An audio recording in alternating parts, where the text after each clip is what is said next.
코스닥 지수가 2달 만에 또다시 700선을 내줬습니다. 오늘 코스닥 지수는 외국인과 기관의 동반 팔자에 하락하며 699.80포인트로 장을 마쳤습니다. 중국발 금융시장 불안이 우리 증시에도 영향을 미치고 있습니다. 최근 한 달 동안 국내 채권 혼합형 펀드에 1조 원이 넘는 자금이 몰리는 등 투자자들이 안전자산을 향해 발빠르게 움직이고 있습니다. 청년 고용절벽 해소를 위해 대기업들이 나섰습니다. 삼성과 현대차, SK 등 주요 그룹들은 총 8만여 명에 달하는 청년 일자리를 마련키로 했습니다. 중국의 올해 경제 성장률이 7%에 미치지 못할 것이라는 전망이 잇따르고 있습니다. 해외 주요 투자은행들은 올해 중국의 경제 성장률이 6.9%에 그칠 것으로 내다봤습니다.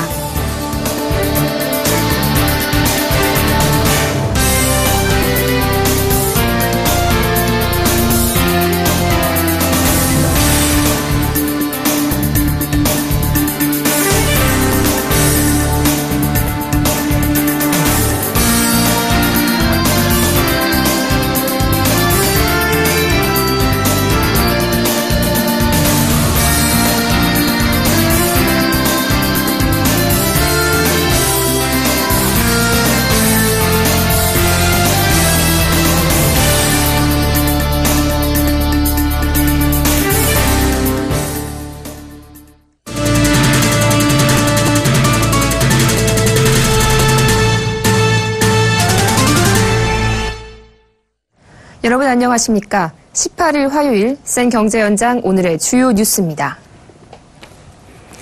외국인과 기관의 매도세에 코스닥 지수가 3% 넘게 급락하며 700선 아래로 떨어졌습니다. 코스닥 지수는 오늘 장중 698.42포인트까지 주저앉았다가 700선을 회복하기도 했지만 결국 전일 종가보다 22.2포인트 내린 699.80포인트에 마감했습니다. 외국인과 기관이 각각 329억 원어치, 779억 원어치를 순매도하며 지수를 끌어내렸습니다. 개인은 홀로 1,099억 원어치를 순매수했습니다. 코스닥 지수가 종가 기준 700선을 이탈한 것은 지난 6월 이후 2개월 만입니다. 지난달 국내 증시를 빠져나간 외국인 자금은 5조 원에 육박했습니다. 이는 약 4년 만의 최고 수준입니다. 외국인은 지난달 국내 상장 주식 2조 2,610억 원어치를 순매도했습니다. 이는 2년여 만에 최대입니다. 외국인은 지난 6월에 3,890억 원어치를 내답한 데 이어 2달째 셀코리아 기조를 지속했습니다. 외국인은 국내 채권 시장에서도 지난 7월 중 2조 6,180억 원어치를 내답하라 2개월째 순유출을 기록했습니다. 이는 2011년 12월 이후 최대 순유출 규모입니다. 국내 10대 그룹 상장사들의 올해 상반기 실적이 크게 부진한 것으로 나타났습니다. 매출과 이익이 감소한 가운데 특히 삼성그룹의 부진이 두드러졌습니다. 10대 그룹 상장사의 순이익 합계는 18조 2천억 원으로 작년 상반기 22조 8천억 원보다 20.2% 줄었습니다. 매출액 합계는 312조 7천억 원으로 작년 같은 기간과 비교해 8.3% 감소했습니다. 영업이익도 작년 동기보다 11.8% 줄었습니다. 삼성그룹은 올 상반기 영업이익이 작년 대비 52.8% 급감했습니다. 순이익은 51%, 매출액은 10.5% 줄었습니다. 최근 국내외 주식시장의 변동성이 확대되자 투자자들이 빠른 속도로 안전자산으로 눈을 돌리고 있습니다. 최근 한 달간 채권 혼합형 펀드로 1조 1,600억 원이 넘는 자금이 유입됐고 금판매도 지난달보다 30%가 늘었습니다. 보도에 이보경 기자입니다. 중국의 위안화 평가 절하와 미국의 금리 인상, 기업들 실적 악화 우려까지 국내 증시에 잇따른 악재에 안전자산으로 투자금을 돌리는 수요가 늘고 있습니다. 최근 한 달 동안 국내 채권 혼합형 펀드는 1조 1,684억 원을 빨아들였습니다. 같은 기간 국내 주식형 펀드로 유입된 자금의 약 3배에 이르는 금액이었습니다. 채권 혼합형 펀드는 자산의 40% 이하를 가치주, 배당주 등 주식에 투자하고 나머지를 국공채에 투자하는 안전자산입니다. 중국발 금융시장 불안으로 코스피 2000선이 무너지자 안정적인 투자 성향을 가진 투자자들이 채권 혼합형 펀드로 눈을 돌리고 있는 것입니다. 대표적인 안전자산인 금을 찾는 투자자도 급증했습니다. 지난달 골드바는 전달보다 30.4% 늘어난 604kg어치가 팔렸습니다. 실버바도 지난달 1100kg이 판매돼 2013년 6월 이후 최대 판매량을 보였습니다. 대표적인 투자 대기 자금으로 분리되는 머니마켓 펀드 MMF에도 최근 한 달간 4조 23억 원이 유입됐습니다. 이달 초 MMF 설정액은 약 6년 3개월 만에 120조 원을 넘어섰습니다. 대외 불안이 지속되면서 마땅한 투자처를 찾지 못하고 기회만 엿보는 초단기성 자금이 증가하고 있는 것입니다. 전문가들은 당분간 안전자산을 찾는 투자자들이 더 늘어날 것이라고 보고 있습니다. 계속 대변동성은 더 커질 것 같고요. 앞으로도 저금리가 좀 계속될 것 같고요. 마땅한 투자처가 없는 유동자금들이 많기 때문에 위험도가 좀 낮은 쪽의 펀드로 좀 계속 몰릴 가능성이 있다고 봅니다. 전문가들은 이 같은 안전자산 선호 현상은 미국 금리 인상이 가시화되고 증시 불확실성이 거치면 해소될 것이라고 전망하고 있습니다. 서울경제TV 이보경입니다. 국내 주요 대기업들이 경제 활성화와 청년 고용난 해소를 위해 역대 최대 규모의 채용에 나섰습니다. 고용 빙하기를 녹이는 데는 상당한 효과가 있을 것으로 기대됩니다. 정훈규 기자입니다. SK 등 최근 주요 그룹들이 향후 2-3년 내 총 8만여 명에 달하는 신규 채용 계획을 내놨습니다. 삼성그룹은 청년 일자리 종합대책을 내놓고 향후 2년간 총 3만 명의 청년 일자리를 만들기로 했습니다. 우선 취업 희망자에게 직업 훈련을 제공하는 고용 디딤돌과 인력 미스매치 해소를 위한 사회 맞춤형 학과 등을 통해 8,600개의 일자리가 마련됩니다. 여기에 신규 투자를 통해 2017년까지 10,000개의 새로운 일자리를 만들고 총 11,400명의 청년을 대상으로 하는 창업 활성화 교육과정을 운영하기로 했습니다. 현대차그룹은 올해 역대 최대 규모인 1,500명을 채용합니다. 현대차그룹은 앞서 올해 9,500명의 신규 채용 계획을 밝힌 바 있습니다. 여기에 최근 전 그룹사에 임금 피크제를 도입하기로 함에 따라 연간 1,000개 이상의 청년 일자리가 추가된 것입니다. 또 현대차그룹의 1차 협력사도 17,000명을 신규 고용하기로 해 청년 고용난에 숨통을 틔울 전망입니다. LG는 사회 맞춤형 학과 운영을 확대하고 창조경제혁신센터와 연계해 지방인재 고용을 활성화할 방침입니다. 사회 맞춤형 학과 전공을 전기, 전자와 기계, 자동차 부품 분야로 확대하고 설치대학은 계열사 사업장이 위치한 지방의 전국 4년제 대학과 전문대를 대상으로 합니다. SK는 인재 육성과 창업 지원을 위한 고용 디딤돌과 청년 비상 프로그램을 내놨습니다. 고용 디딤돌을 통해 내년부터 2년간 청년 4,000명에게 직무 교육과 인턴십을 진행하고 청년 비상 프로그램을 통해 2만 명의 창업 교육을 지원해 미국 실리콘밸리까지 진출시키겠다는 계획입니다. 이들 일자리에는 정규직 외에 인턴 등이 다수 포함돼 근본적인 실업난 해소에는 한계가 있어 보입니다. 하지만 대기업들이 이처럼 대규모 채용 계획을 밝힌 것은 올해가 처음인 만큼 얼어붙은 청년 고용 해소에 적지 않은 효과가 있을 것으로 기대됩니다. 서울경제TV 정훈규입니다.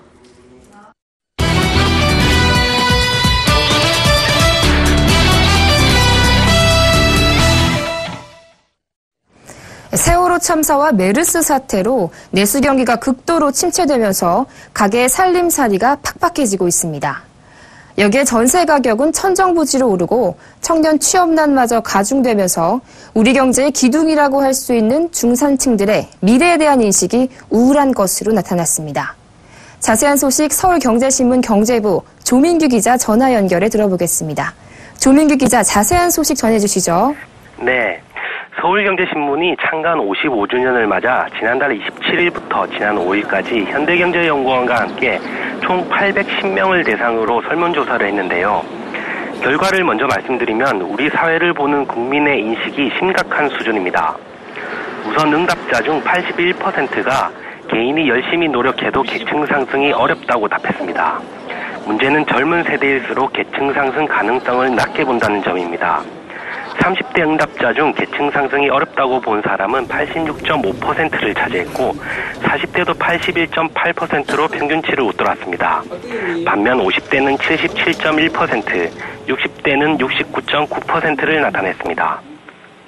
네, 열심히 노력해도 삶이 나아지지 않을 것이다라고 인식하는 사람이 80%를 넘는다니 심히 우려스럽습니다.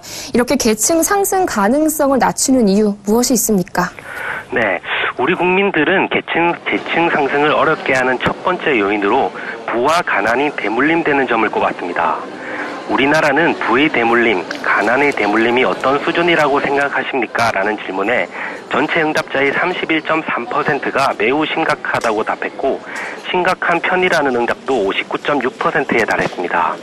10명 중 9명 이상이 부모의 경제력에 따라 자녀의 삶이 결정된다고 생각한다는 얘기입니다. 부의 대물림에 대한 부정적 인식 역시 30대에서 특히 강했습니다. 30대 응답자의 94.2%가 부와 가난의 대물림이 심각하다고 응답한 반면 50대와 60대의 경우 각각 89.8%, 90.4%로 평균보다 낮았습니다. 네, 보통 계층 상승의 사다리로 교육을 꼽습니다. 교육에 대한 인식은 어땠습니까? 교육에 대해서도 부정적인 인식이 강했습니다. 사교육 시장이 커지면서 소득 불평등이 교육 기회의 불평등으로 이어지고 있기 때문입니다. 공부를 통한 계층 상승 기회가 공평하다고 생각하십니까? 라는 질문에 대해 응답자의 66.8%가 공평하지 않다고 답했습니다. 과거와 현재, 미래를 비교할 때 공부를 통한 계층 상승 가능성을 어떻게 평가하고 있습니까? 라는 질문에는 응답자의 76%가 점점 더 어려워지고 있다고 봤습니다. 특히 교육열이 높은 중산층의 경우 부정적인 인식이 강했는데요. 월 평균 가계소득이 500만 원 이상인 가구의 경우 교육을 통한 계층 상승의 기회가 낮다는 응답이 64.1%, 300만 원 미만은 65.3%였던 반면 300만 원에서 400만 원의 경우 70.5%로 상대적으로 높았습니다. 이는 사교육비 부담에 허리가 휘지만 정작 자식들이 성공하기는 점점 더 어려운 중산층의 현실이 반영된 것으로 평가됩니다. 네, 그렇군요. 보다 현실적인 문제로 넘어가 보겠습니다. 우리 국민, 특히 이 중산층의 삶이 갈수록 팍팍해지고 있습니다. 가장 큰 걸림돌 무엇이 있을까요? 네. 우리나라에서 중산층 수준의 삶을 누리는데 가장 큰 걸림돌로는 주택 구입비와 주거비 부담이 59.8%로 압도적이었습니다. 과거 부동산 버블에 비해 거품이 빠졌다고는 하지만 여전히 집값의 절대적인 수준이 높고 최근 전세의 월세 전환까지 가속화하고 있기 때문으로 해석됩니다. 이 밖에 사교육비와 보육비 부담도 29.2%로 컸고 원리금 상환 부담과 의료비 부담 등도 중산층다운 삶의 길목을 가로막는 요인으로 꼽혔습니다. 네, 그렇다면 계층 상승 가능성을 높이고 또 중산층을 두텁게 하기 위한 해법에 대한 인식은 어땠습니까? 부와 가난의 대물림이 심화하고 있다는 인식이 커진 데 따라 소득 재분배가 필요하다는 의견이 많았습니다. 계층 상승을 위해 바람직한 정책으로는 고소득층의 세금을 늘려 중산층과 서민의 복지를 확대해야 한다는 응답이 46.7%로 가장 많았습니다. 이 밖에 일자리 창출을 통한 소득 증대가 33%로 뒤를 이었고 사교육비와 주거비, 의료비 등 지출 부담 완화가 20.3%를 나타냈습니다. 네, 우리나라는 물론 이 미국 대선 후보들도 중산층의 이 중요성에 대해서 강조하고 있습니다. 소위 한나라의 허리다라는 등 이 중산층을 표현하는 용어도 다양한데요. 마지막으로 중산층에 대한 확실한 기준은 무엇입니까? 네, 경제협력개발기구에서는 한나라의 가계소득을 일렬로 세웠을 때 중간인 중위소득을 기준으로 상하위 50%에 속하는 집단을 중산층이라고 규정합니다. 통계청에 따르면 우리나라의 4인 가구 기준 중위소득은 406만 원입니다.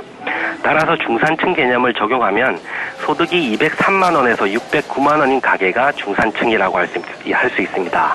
이는 우리나라 전체 가구의 65.4%에 해당합니다. 네, 오늘 말씀 잘 들었습니다. 지금까지 서울경제신문 경제부 조민규 기자와 함께했습니다. 고맙습니다. 고맙습니다.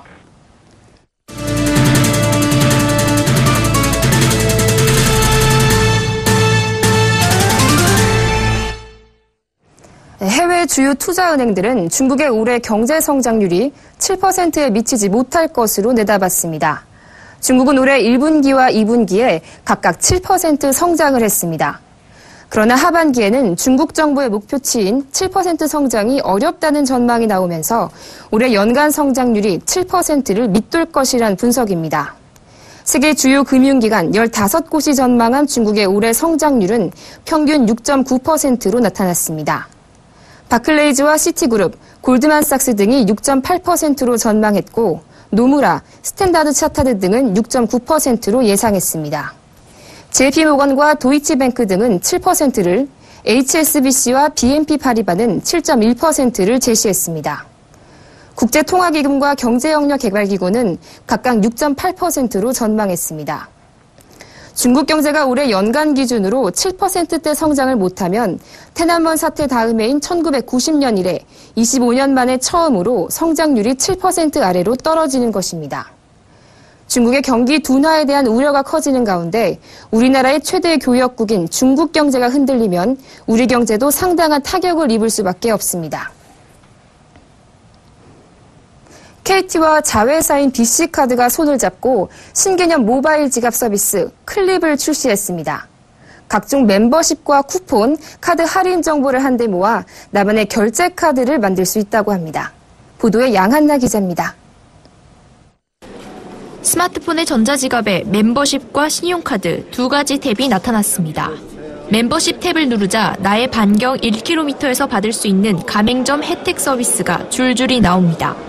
해당 매장에서 받을 수 있는 각종 멤버십, 쿠폰, 카드 혜택을 한눈에 볼 수 있습니다. 신용카드 탭에 들어가 내 카드 등록하기까지 해두면 내가 등록한 통신, 유통, 카드사의 혜택까지 모두 한 번에 받을 수 있습니다. KT와 BC카드는 오늘 이 같은 신개념 모바일 지갑 서비스인 클립을 내놨습니다.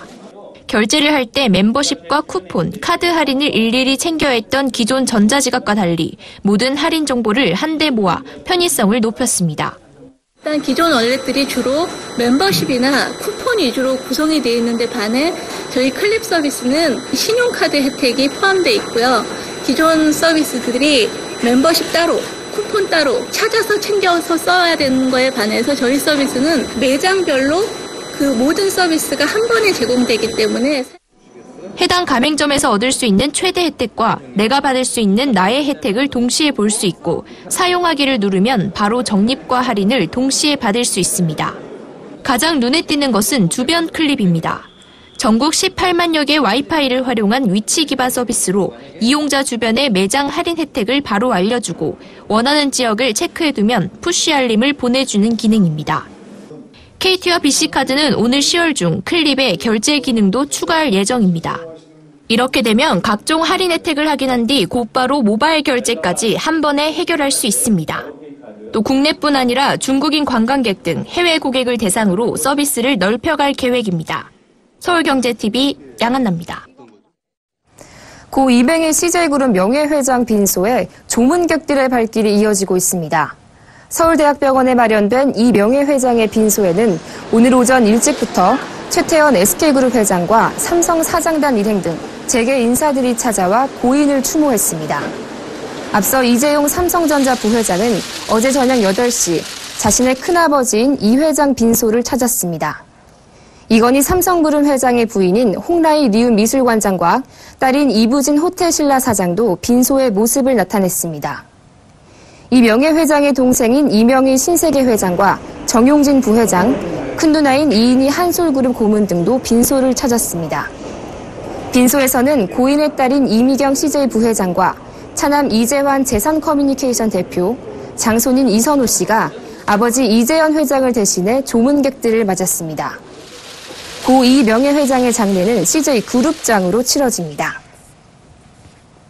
한국 GM이 현대차의 그랜저와 기아차 K7이 독식하고 있는 국내 준대형차 시장의 판도를 바꾸겠다며 미국의 베스트셀링 모델 임팔라를 국내에 들여왔습니다. 미국에서는 58년의 역사를 가진 차량이지만 국내에는 이번에 첫 데뷔를 한 셈인데요. 김혜영 기자가 임팔라를 직접 몰아봤습니다.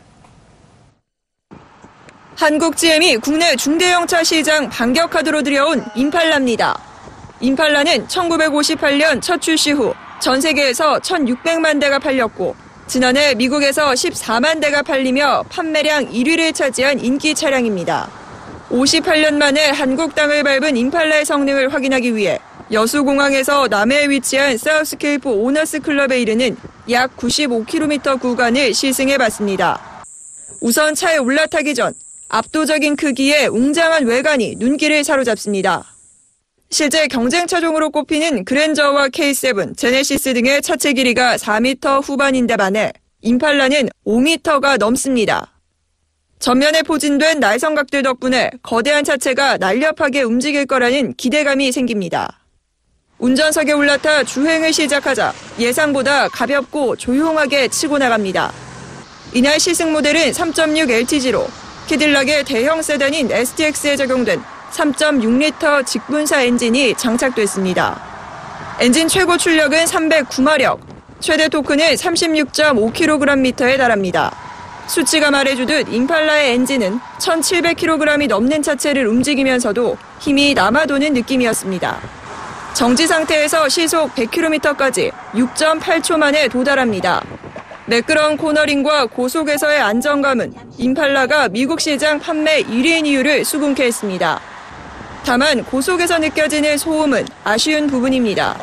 한국 GM은 내부 소음 차단에 공을 들여왔다고 했으나 소음에 특히 민감한 국내 소비자들로부터 조용한 차로 평가받기에는 무리가 있어 보입니다. 시승 코스가 끝나갈 무렵 실내를 살펴봅니다. 시승차의 경우 가죽으로 마감한 모하비 투톤 인테리어가 적용돼 화사한 분위기가 연출됐습니다. 긴 차체의 영향으로 실내 공간은 무척 넉넉합니다. 터치스크린 뒤에 숨어있는 수납 공간과 도어 옆에 우산 꽂이는 넓은 실내를 아낌없이 활용하기 위한 GM의 노력이 엿보입니다.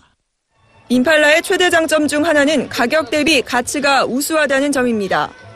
한국 소비자들을 위해 미국 모델보다 많은 편의 사양이 추가됐지만 오히려 국내 가격이 더 저렴합니다.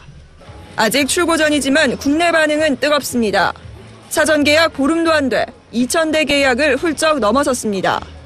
미국에서 오랜 세월 검증받은 차량 성능과 한국인들의 취향을 고려한 추가 사양, 그리고 합리적인 가격, 임팔라의 질주가 어디까지 이어질지 주목되는 이유입니다. 서울경제TV 김혜영입니다. 현대차그룹이 최근 부진한 중국 사업을 반전시키기 위해 사천 현대기차 담도갱 판매 담당 부사장을 중국 전략 담당으로 임명하는 등 중국 사업 수장에 대한 인사를 단행했습니다.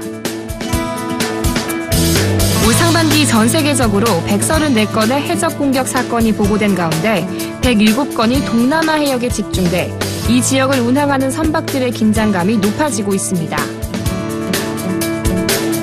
임시공휴일로 지정된 지난 14일부터 16일까지 3일간의 연휴 동안 백화점 매출액은 1주 전 같은 기간보다 6.8%, 면세점은 16.5%, 대형마트는 25.6% 늘어났습니다. 올해 상반기 전국 고속도로에서 음주운전으로 2,400여 명이 적발되고 272건의 음주교통사고가 발생한 것으로 나타났습니다.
라이프스타일 예보 황지영입니다. 현재 서울과 경기 일부 지역에 폭염주의보가 발효 중인 가운데 오늘도 서울 31.7도까지 높게 올랐습니다. 내일도 서쪽 지역을 중심으로 30도로 웃도는 무더위가 이어질 텐데요. 다만 동쪽 지역은 30도를 밑돌면서 더위가 상대적으로 덜하겠습니다. 한편 제주도와 남해안은 내일 비 소식도 있는데요. 저녁에 제주도부터 비가 시작돼 자정을 전후해서는 남해안으로도 비가 내리겠고요. 비구름이 올라오면서 모레는 남부지방으로도 확대되겠습니다. 중부지방은 모레 소나기가 내리겠고요. 이후 비가 전국으로 확대돼 토요일까지 이어질 것으로 예상되니까 휴가 계획 세우시는 분들 참고하시기 바랍니다. 현재 전국 대부분 구름 많은 모습이고요. 낮에 높게 오른 기온에 대기가 불안정해져 있습니다. 때문에 오늘 밤까지 경기 동부와 강원 영서로 소나기가 내리는 곳이 있겠습니다. 내일은 동해상에 위치한 고기압의 가장자리에 들겠고요. 제주도와 남해안은 남서쪽에서 다가오는 기압골의 영향을 받겠습니다. 자세한 지역별 날씨 나절 예보로 알아보겠습니다. 내일 전국에 구름이 많겠습니다. 서울, 대전 31도, 수원 32도까지 높게 올라 무더위가 이어지겠습니다. 동해안은 상대적으로 더위가 덜하겠는데요. 속초 21도에서 27도, 울진 21도에서 26도 분포 예상됩니다. 저녁에 제주도부터 시작된 비는 점차 남해안으로 확대되겠고 광주 30도, 대구 29도까지 오르겠습니다. 내일 남해상에서는 비가 내리겠고요. 물결은 남해와 동해상에서 다소 높게 일겠습니다. 주 후반 비가 내리면서 낮더위도 주춤하겠고요. 앞으로 열대야는 없을 것으로 전망됩니다. 기상정보였습니다.